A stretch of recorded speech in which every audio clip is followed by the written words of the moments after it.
लगता है भारत में वो स्टोरी दोबारा घटने जा रही जो कि 2014 से पहले बड़ा कॉमन थे। दिल्ली में 10 नवंबर को बॉम्ब ब्लास्ट का होना, फरीदाबाद में 360 केजी एक्सप्लोजिव्स का मिलना या फिर बंगाल में लाइव बॉम्ब्स का पकड़ा जाना, क्या ये तीन जगहों के केसेस एक दूसरे से इंटरलिंक है? क्या भारत में कुछ बड़े होने की प्लानिंग चल रही है जिसमें दिल्ली का ये बॉम्ब ब्लास्ट होना एक छोटा सा हिस्सा था? क्या दिल्ली से ये मंजर दूसरे सिटीज तक पहुंच सकते हैं? और कौन है वो फीमेल विंग जिसने भारत में इस हमले को अंजाम दिया? अब इन अटैक्स के बाद क्यों ये आवाजें उठनी स्टार्ट हो चुकी है कि एक इंटेलिजेंस फेलियर था, गवर्नमेंट इन अटैक्स को रोक नहीं पाई? सो क्या यहाँ पर एक इंटेलिजेंस एंड बीजेपी गवर्नमेंट की फेलियर थी?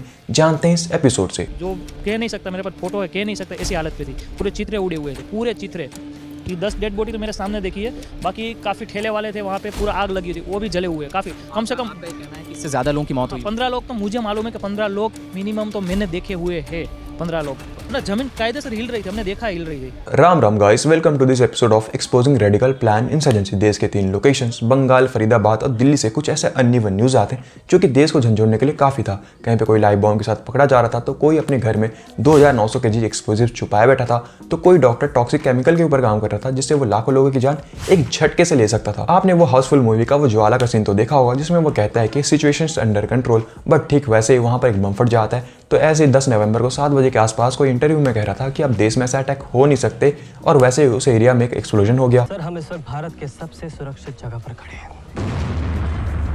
कोई भी अगर आता है बम फोड़ने के लिए तो वहीं बॉर्डर पर ही उसको खलास कर दिया जाता है।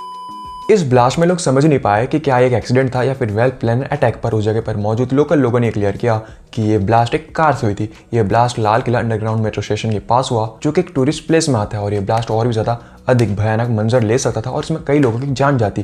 बट फिर भी इसमें 13 लोगों ने अपनी जान गंवाई और 20 लोग इसमें घायल हुए, जिनको लोकनायक हॉस्पिटल में भर्ती किया गया और आज भी इनकी इलाजें चल रही है। ये खबर आती home affair minister Amit Shah उन विक्टिम से मिलने पहुंचते हैं और ब्लास्ट साइट्स को विजिट करते हैं। ट्यूसडे 11 नवंबर के सुबह पुलिस ये कंफर्म करती है कि एक्सप्लोजन इंटेंशनली किया गया था और इस ब्लास्ट को पुलिस चार्जशीट में अनलॉफुल एक्टिविटी प्रिवेंशन एक्ट के तहत रजिस्टर किया जाता है। पुलिस की माने तो इस एक्सप्लोजन में illegal purchase and use of incident use किया गया था। कार ब्लास्ट में हुंडई मॉडल i20 कार को यूज किया गया था जो कि रेड लाइट सिग्नल पे आकर रुकती है और ब्लास्ट कर जाती है, जो कि अपने आसपास के गाड़ियों को भी अपने चपेट में ले ली, जिसमें 6 कार्स और 3 ऑटो रिक्शा वाले थे। कमिश्नर सतीश गुलचा के मुताबिक ये ब्लास्ट शाम के 6:52 पे हुआ। इस ब्लास्ट के होने के बाद Mumbai UP Indira Gandhi international airport को हाई सिक्योरिटी अलर्ट कर दिया गया। ब्लास्ट के बाद उस कार की रिकॉर्डिंग्स को ढूंढी जाती है जो कि टोल गेट से मिल गई थी, यानी कि वो कार जो कि एक्सप्लोजन में यूज हुआ था। रिकॉर्डिंग के थ्रू पुलिस यहाँ पर उस इंसान तक पहुंचती है जिसकी एक कार थी, यानी कि जो कार का ओनर था। और गेस करो ओनर का नाम क्या होगा? MD सलमान, जो कि हरियाणा के गुरुग्राम में रहने वाला था। Well, well, well.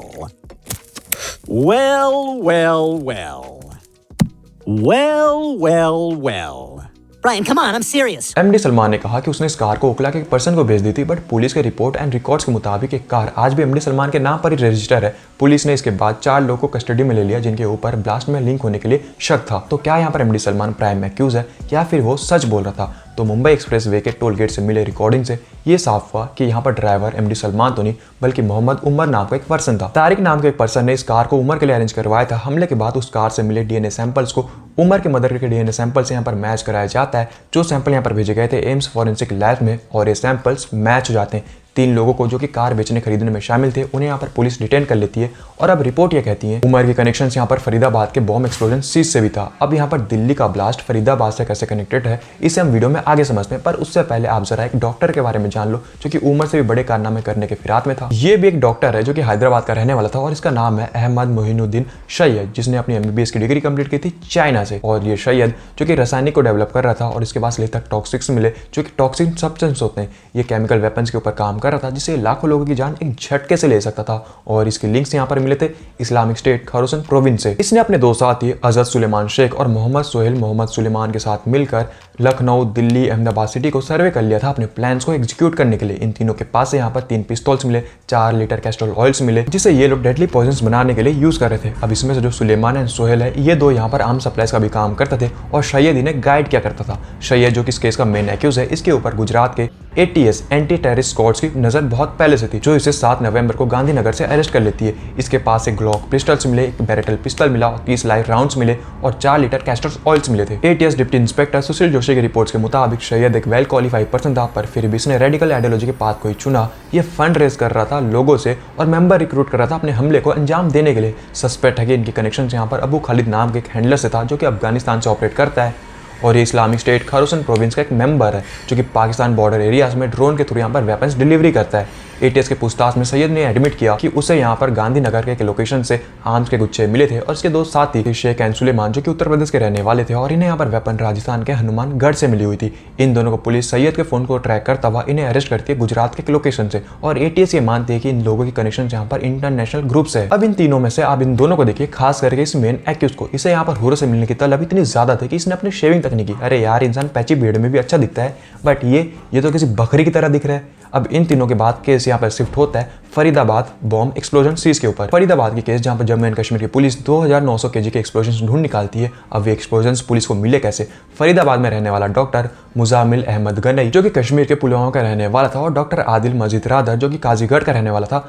गनई जो कि प्राइवेट हॉस्पिटल में एज अ डॉक्टर था और फरीदाबाद से अरेस्ट हुआ और इसके साथ ही डॉक्टर आदिल जो कि गवर्नमेंट मेडिकल कॉलेज अनंतनाग में काम करता था और पुलिस इसे सहारनपुर से अरेस्ट करती है। जम्मू एंड कश्मीर के पुलिस को इन दोनों के लिंक्स यहाँ पर जैश मोहम्मद और गजवात हिंद से मिले थे। पुलिस इन दोनों के पास से 360 केजी एक्सप्लोजिव्स और AK-47 बरामद करती है। पुलिस रिपोर्ट्स के मुताबिक इनके पास से 358 केजी अमोनियम नाइट्रेट्स मिले जो कि गने के रेंटेड हाउस से बरामद हुए। साथ में AK-47, असॉल्ट राइफल, पिस्तौल, 3 मैगजीन्स, 20 टाइमर और वॉकी टॉकी सेट मिले थे। सीज के दौरान ये एक्सप्लोजन सिर्फ यहाँ पर एक लोकेशन से नहीं मिला बल्कि कुछ और ठिकाने थे जैसे कि श्रीनगर, अनंतनाग, गंदरवाल और सोफियान से मिले थे। इनके पास से कुछ और वेपन्स मिले जैसे कि चाइनीज पिस्तौल, बैरेटन पिस्तौल्स, AK-57 rifles, AK-41 rifles, 3000 KG यानी 2900 केजी के आसपास, EID रॉ मटेरियल, कुछ केमिकल्स और inflammable materials, electronical circuit, remote controls और एक मेटल शीट जो कि एक बड़े ब्लास्ट को अंजाम देने के लिए काफी होता है। गनई जो कि इस केस का मेन एक्यूज है, पुलिस ने इसे 10 दिन पहले ही अरेस्ट कर लिया था, पर 9 नवंबर को ये फाइनली कंफर्म होने के ऊपर कि ये रेडिकल ग्रुप के साथ एसोसिएटेड है तो इसे अरेस्ट कर लिया जाता है। इन 2 डॉक्टर के साथ यहाँ पर 7 लोग और अरेस्ट हुए जिनमें से एक फीमेल डॉक्टर है।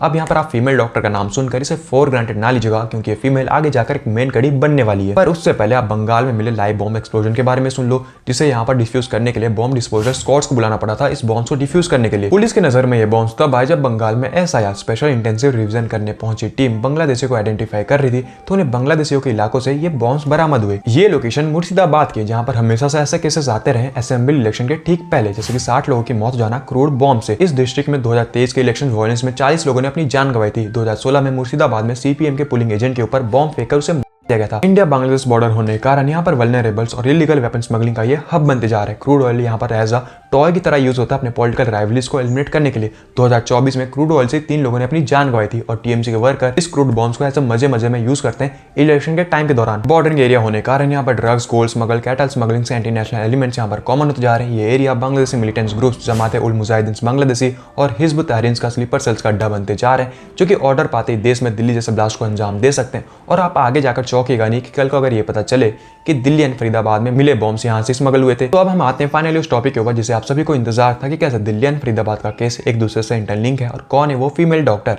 तो अगर आप सभी यहाँ पर फरीदाबाद एंड दिल्ली केस तक की सोच रहे हो और मैं आपसे कहूँ कि इस ब्लास्ट की प्लानिंग पहलगाम अटैक के दौरान ही हो चुकी थी, ये ब्लास्ट यहाँ पर पहलगाम अटैक से जुड़ा हुआ है, तो इसकी स्टार्टिंग होती है पहलगाम अटैक से जब जमात उल मोमिनात के एक प्रॉक्सी ग्रुप जैश मोहम्मद ने पहलगाम अटैक को कंडक्ट करवाया जिसमें दर्जन्स ऑफ लोगों ने अपनी जान गंवाई। तो इसके रिटेलिएट में ऑपरेशन सिंदूर को लॉन्च किया गया था जिसमें बालपुर में मौजूद जैश मोहम्मद के लॉन्च पैड एंड हेडक्वार्टर्स को यहाँ पर इंडियन आर्मी ने डिस्ट्रॉय कर दिया। तो इस ऑपरेशन में पीस ट्रेडर्स को हुरो के पास पहुंचा दिया गया था जिसमें मसूद अजहर के 11 फैमिली मेंबर्स थे। अब इस अटैक में मसूद अजहर की बहन का हस्बैंड यानी कि यूसुफ अजहर जो कि खंदार प्लेन हाईजैक का मास्टरमाइंड था, इसकी भी यहाँ पर इन्वॉल्वमेंट थी पहलगाम अटैक को कंडक्ट करवाने में। तो इंडियन आर्मी ने भी इसे भी हुरो के पास पहुंचा दिया। तो अब यहाँ पर अपने हस्बैंड का मौत का बदला लेने के लिए उसकी वाइफ यानी कि मसूद अजहर की बहन शादे को यहाँ पर आगे लाया गया और एक फीमेल विंग को यहाँ पर फॉर्म किया गया था फीमेल्स को एज अ स्लीपर सेल की तरह यूज करते हुए यूसुफ और मसूद के मौत का बदला लेने के लिए। और इस फीमेल विंग का नाम रखा गया था मस्क उस्मान अली जो कि बावलपुर से यहाँ पर ऑपरेट हो रही थी और इनका ये टारगेट था कि एक फीमेल विंग्स या फीमेल ब्रिगेड्स को यहाँ पर क्रिएट करना जमात उल मोमिनात के अंडर में रहते हुए। तो ये ग्रुप यहाँ पर जमात उल मोमिनात की एक प्रॉक्सी ग्रुप थी और यहीं पे एक रिक्रूट किया गया था फीमेल्स डॉक्टर का। वैसे तो ये प्रोफेशनली डॉक्टर थी और इंडियन थी, बट इसे भी यहाँ पर हुरो से मिलने की इसके अनकंट्रोलेबल चाहत ने इसे पाकिस्तान का स्लीपर सेल बना दिया, जिस डॉक्टर का नाम यहाँ पर है शाइना साइद, जो कि इस अटैक को लीड कर रही थी। और आप लोग को लग रहा होगा कि मेल डॉक्टर जिनके पास यहाँ पर एक्सप्लोजन्स बॉम्ब्स मिले वो यहाँ पर मास्टरमाइंड है, तो नहीं। शाइना साइद जो कि इस प्लान को लीड कर रही थी, इस प्लान को एग्जीक्यूट कर रही थी। शाइना साइद लाल बाग लखनऊ की रहने वाली थी। वो यहाँ पर जैश मोहम्मद से कनेक्टेड थी और इंडिया में वो अल फला नाम की यूनिवर्सिटीज में काम करती थी। और माना जा रहा है मुजामिल गनई जो कि पहलगाम का रहने वाला था और फरीदाबाद में एज अ डॉक्टर था, वो शाइना का BF था। अब यहाँ पे जो शाइना है वो कभी पुलिस के हाथों में आती नहीं, पर जब गनई यहाँ पर अरेस्ट होता है तो पहली बार उसने उस फीमेल्स की इंपॉर्टेंस और नाम बताया। तब जाकर पुलिस को पता चला कि यहाँ पर कोई फीमेल्स है और उसकी इंपॉर्टेंस क्या है और उसका नाम क्या है। तब जाकर शाइना को 10 नवंबर को पुलिस ने अरेस्ट किया और जब उसे अरेस्ट किया तो उसके कार में भी पुलिस को वेपन्स मिले थे। अब उमर जो कि दिल्ली ब्लास्ट का मेन एक्यूज है, अब वो फरीदाबाद से कैसे कनेक्टेड है वो मैं बताता हूँ। तो यहाँ पर उमर शाइना से कनेक्टेड था। 10 नवंबर को जब उमर को ये पता चला कि ये सारे लोग यहाँ पर अरेस्ट हो चुके हैं तो वो पैनिक कर जाता है। तो अल फलाह यूनिवर्सिटी में जहाँ पर उमर काम करता था और वहाँ पर शाइना भी काम करती थी, तो उमर को यहाँ पर लगा क्योंकि ये सारे लोग अरेस्ट हो चुके हैं तो मैं भी कभी भी अरेस्ट हो सकता हूँ। तो यहाँ पर ये डर के मारे दिल्ली भाग के आ जाता है और इस प्लान को अंजाम देता है। बाय द वे, जो अल फलाह नाम की यूनिवर्सिटीज है ये इन लोग को फंड कर रही थी बॉम्ब्स बनाने में, यानी कि जो अल फलाह यूनिवर्सिटी का ओनर है वो इन लोग को फंड दे रहा था बॉम्ब्स बनाने में और प्रॉपर इन्हें यूनिवर्सिटी का एक ब्लॉक दे दिया था जहाँ पर ये लोग बैठ के बॉम्ब्स बना रहे थे। बताओ यार कैसा यूनिवर्सिटीज है। बाकी यूनिवर्सिटीज में प्रोजेक्ट सीटी एग्जाम ले लेकर हालत खराब कर देते हैं और यहाँ पर ये लोग क्या सिखा रहे हैं, बॉम्ब बनाना। अब यहाँ पर एक छोटा सा ट्विस्ट है। आप लोग को लग रहा होगा कि सारे रेडिकल्स यहाँ पर पकड़े गए हैं, बट नहीं, शायद यहाँ पे आप थोड़े से गलत हो। यहाँ पे लिटरली कुछ बड़े होने की प्लानिंग चल रही थी। दिल्ली ब्लास्ट हो सकता है इसका एक छोटा सा हिस्सा हो। अब मैं ऐसा इसलिए कह रहा हूँ क्योंकि रिपोर्ट ये कहती है कि ऑपरेशन सिंदूर के बाद जमात उल मोमिनत एक्टिव हो चुका है और ये अपने इन्फ्लुएंस को फैलाने लगा है सोशल मीडिया व्हाट्सएप ग्रुप्स के थ्रू। यहाँ पे ये लोग नए लोग को रिक्रूट कर रहे हैं, जिसका नतीजा ये हुआ कि दिल्ली एंड फरीदाबाद का केस का होना और इसके मेंबर अब सिर्फ मेल्स ही नहीं बल्कि फीमेल्स भी बन रही है। शाइना शायद हो सकता है इसकी छोटी सी प्यादी हो। इमेजिन करो कि शाइना जैसे कितने सारे फीमेल्स होंगी ऐसे स्लीपर सेल्स पूरे देश भर में फैली होंगी और अपनी नेक्स्ट मिशन की तैयारियां कर रही होंगी। और अगर आप इन सारे केसेस को देखो, ये जितने भी एक्यूज है ये सारे के सारे एमबीबीएस पास आउट हैं, डॉक्टर्स है, जिस एमबीबीएस को पास करने में हालत खराब हो जाती है। फिर भी इन लोगों ने पढ़ लिखने के बाद क्या चुना, रेडिकल पाथ को ही चुना और शायद इसे ही व्हाइट कॉलर टेरर कहा जाता है। The police say it's a white collar terror network. And it's exactly what it sounds like. जिसका मतलब ये हुआ कि कुछ लोग को चाहे कितना भी डेवलपमेंट मिल जाए, एजुकेशन मिल जाए, वो वेल एजुकेटेड पोस्ट पे पहुंचने के बाद भी करेंगे सेम एज इट इज किसी अनएजुकेटेड एक्सट्रीमिस्ट की तरह ही। डॉक्टर बनने के बाद भी वो एक्सट्रीज्म के पाथ को ही चुनेंगे, वो एजुकेशन के सारे भी एक्सट्रीज्म्स को स्प्रेड करेंगे और इसे ही कहा जाता है व्हाइट कॉलर टेररिस्ट। आपने वो मीम तो सुना ही होगा कि 25 साल तक 50 बुक पढ़े तब जाकर एक डॉक्टर बना, पर जैसे ही 25 साल तक एक बुक पढ़ा तो बूम। व्हाइट कलर टेरर का शिकार आज सिर्फ इंडिया ही नहीं बल्कि यूके, फ्रांस, यूएस जैसी कंट्रीज भी फेस कर रही है। जब इन कंट्रीज में पीस फ्रेंड्स को फ्री वीज मिलती है, उस कंट्री में रहने के बाद भी ये वॉयलेंस करते हैं और उस कंट्री में ये लोग पॉलिटिक्स को इन्फ्लुएंस करते हैं और अपनी आइडियोलॉजी को स्प्रेड करते हैं। इसका रिसेंट एंड बेस्ट एग्जांपल है जोरान ममदानी। जब ऐसे लोग, ऐसे डॉक्टर रंगे हाथ पकड़े जाते हैं तो तुरंत एक स्पेसिफिक आइडियोलॉजी के फॉलोवर्स तुरंत लोगों के सामने में आके कहते हैं कि terrorism has no religion. Social media पर भी हम देख रहे हैं और टीवी चैनल पर भी, अखबार के पन्ने भी इसी तरह से रंगे हुए हैं कि इस पूरे आतंकवादी घटनाक्रम को एक खास धर्म से जोड़ दिया जाए। चूंकि जो लोग गिरफ्तार किए गए हैं फरीदाबाद वाले हॉस्पिटल से या जिन लोगों का नाम आ रहा है इस जो कार में ब्लास्ट हुआ है उसमें, वो एक खास धर्म के मानने वाले। इन लोगों के एक्यूज साबित यहाँ पर 2 घंटे नहीं हुए थे और लेफ्ट विंग पॉलिटिशियन यहाँ पर विक्टिम कार्ड खेलने पहुंच गए। एक्यूज को गिल्टी बताने की बजाय ये लोग गवर्नमेंट को ब्लेम कर रहे हैं कि गवर्नमेंट की सिक्योरिटी की ब्रीच की वजह से ये ब्लास्ट हुआ। ये तो वही बात हो गई कि जानवी कपूर अपने फ्लॉप मूवीज की जिम्मेदार यहाँ पर लोगों को बता रही है। ये तो वही बात हो गया कि टेररिस्ट यहाँ पर बॉम्ब फोड़ेगा ही, तुमने अपनी सिक्योरिटी क्यों नहीं बढ़ाई। जैसे इन एक्यूज का नाम सामने में आया, सोशल मीडिया पर रेडिट में लेफ्टिस्ट की टोली यहाँ पर अमित शाह से रिजाइने मांग रही है। नहीं, इन्हें लगता है कि अमित शाह के पहले देश में जैसे कभी कोई ब्लास्ट ही नहीं हुआ, जबकि सच्चाई यही है कि अमित शाह के आने के बाद कश्मीर से 90% इंसर्जेंसी खत्म हुई है। वो कश्मीर जहाँ पर हमेशा से इंडियन आर्मी के ऊपर स्टोन पेल्टिंग होता था वो खत्म हुआ। वैष्णो देवी यात्रियों पर जो हमले होते थे वो रुके। बंगाल जहाँ पर हमेशा से बांग्लादेशी इमिग्रेंट एक इशू रहे, आज उन्हें बंगाल में SIR कराकर उन्हें भगाया जा रहा है, उन्हें डिपोर्ट किया जा रहा है। खास करके बंगाल एंड असम में उनके वेरीफाई करके उनके इलीगल इंकरेजमेंट को हटाया जा रहा है। जरा आप खुद एक बार सुनिए इस बांग्लादेशी की रूहानी आवाज़ों को जो कि जैसे भी चलने के बाद आ रही हैं।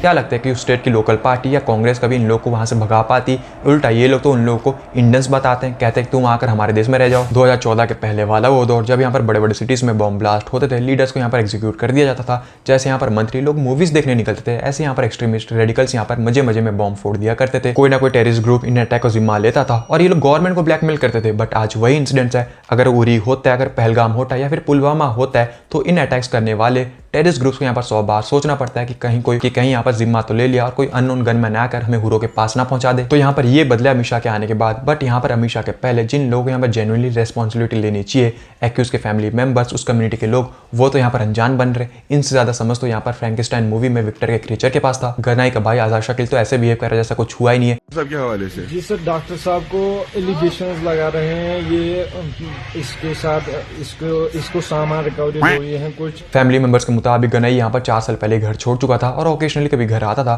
बट इसके एक्सट्रीमिस्ट प्रूफ होने के बाद भी घर वाले इसको कंडेम तक नहीं कर रहे हैं। तो क्यों हमारे देश में ऐसा रेडिकल आइडियोलॉजी को क्रिटिसाइज नहीं किया जाता और कोई ना कोई डिफेंड करने आ जाता है? क्योंकि जिस देश में लॉ स्टूडेंट्स को वीर सावरकर की स्टेटस लगाने के ऊपर डेथ थ्रेट्स मिल रहे हो और देश के टुकड़े करने की चाह रखने वाले को स्पेशल ट्रीटमेंट, तो आप उस देश में भला क्या ही उम्मीद कर पाओगे? अब सच्चाई यही है कि चाहे एक्यूज को ये लोग कितना भी जस्टिफाई कर ले, उसे विक्टिम दिखाने की ट्राई करे, बट सच यही है कि दिल्ली के उस ब्लास्ट में मासूम लोगों ने अपनी जान गंवाई। दिल्ली में हुए इस ब्लास्ट को भूटान के किंग ने कंडेम किया, यूएस तक ने इसे कंडेम किया, बट हमारे देश में बैठे कुछ लोग इसे कंडेम करना छोड़ो, ये लोग तो एक्यूज को यहाँ पर जस्टिफाई करने में लगे, उन्हें विक्टिम्स दिखाने की ट्राई करें। बाय द वे ये वही लोग हैं जो कभी पूछा करते थे कि पुलवामा हमले में यहाँ पर एक्सप्लोजन आए कहाँ से थे। अब इन लोग को समझ में आ चुका होगा कि वो एक्सप्लोजन यहाँ पर पाकिस्तान से या कोई बाहर से नहीं आए थे, वो एक्सप्लोजन यहाँ पर कोई देश में बैठकर पाकिस्तानी सुप्रीम तक अपने घर से मेक इन इंडिया बना रहा होगा। वैसे तो ये लोग कहते रहते हैं कि terrorism has no religion, but हमेशा ट्राई करते हैं किसी तरीके से यहाँ पर हिंदुत्व को बदनाम कर दिया जाए, हिंदुओं को यहाँ पर एक्सट्रीमिस्ट प्रूव कर दिया जाए और आरएसएस या फिर बजरंग दल को यहाँ पर रेडिकल ग्रुप प्रूव कर दिया जाए। वैसे यहाँ पर जैसे अपने ऊपर बात आती है तो कहते हैं ओ भाई क्या बोल रहा है, टेररिज्म हैज नो रिलीजन है। इनकी बस चले तो ये लोग दिल्ली ब्लास्ट का इल्जाम भी पीएम के ऊपर ही लगा दे। सो आज का वीडियो बस इतना ही था। आई होप कि आज का वीडियो आपको अच्छा लगा होगा। बाकी आज के वीडियो में आपको कौन सा पार्ट अच्छा लगा आप मुझे कमेंट में जरूर बताना, और हाँ मैं कमेंट रीड करता हूँ। बाकी मैं मिलता हूँ आपको अगले वीडियो में, तब तक के लिए राम राम।